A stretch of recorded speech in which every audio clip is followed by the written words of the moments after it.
lain. Kita masih lagi menanti lah.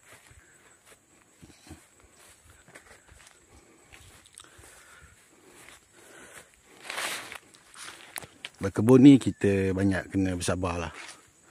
Sebab kita terdedah dengan pelbagai risiko musuh tanaman, macam binatang. Lebih menyakitkan hati kalau orang lah. So dalam lingkungan bulan November ke Disember nampak ni ada hasil lagi. Semoga ada rezeki lah untuk saya. Ada juga orang dah booking order.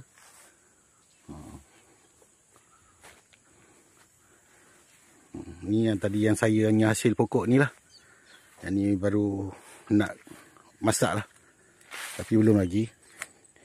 InsyaAllah lah 1 minggu lagi kot. Saya biarkan dulu. Ada lagi di atas tu. Di atas sana juga.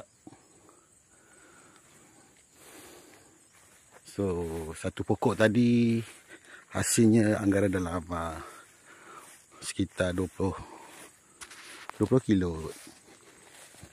Satu pokok. Menggunakan kaedah pembajaan SOP yang betul. InsyaAllah semua akan jadi baik-baik. Yang ni pun pokok yang hampir masak juga. Yang ni buah kali hijau Ni spesies kali hijau. Juga diserang pemangsa Saya pun tak tahulah. Tapi saya bersangka baiklah. Moga-moga tinggalkanlah sikit untuk saya. Moga ada rezeki. Semoga Tuhan melindungi lah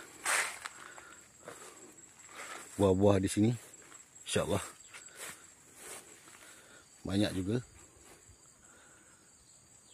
Di atas-atas juga. Ini satu pokok kalau betul-betul ni boleh mencapai lebih pada 20 kilo Tapi kita kena ingat macam saya cakap tadi, dalam rezeki kita bukan semua milik kita. Mungkin juga orang lain juga. Wah.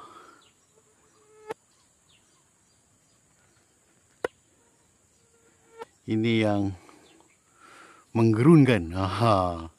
Pokok ni memang dia hasil buah dia agak lebat Orang kata selambak lah.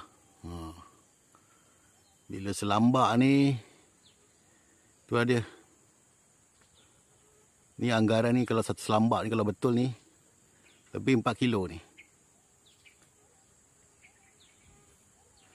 Tak apa, kita biar dulu. Belum masak lagi. InsyaAllah mudah-mudahan ada rezeki yang lain. Yang ni pun sama juga.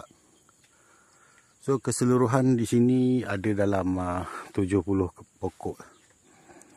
Ada lebih kurang 4 ke 5 pokok saya cantas, saya potong sebab ada sakit macam ni. So ni pun sakit, yang kecil-kecil ni. So untuk merawat tu mengambil masa yang agak lama. So saya tak boleh tunggu sebab saya banyak lagi benda-benda lain nak diurus. So inilah dia.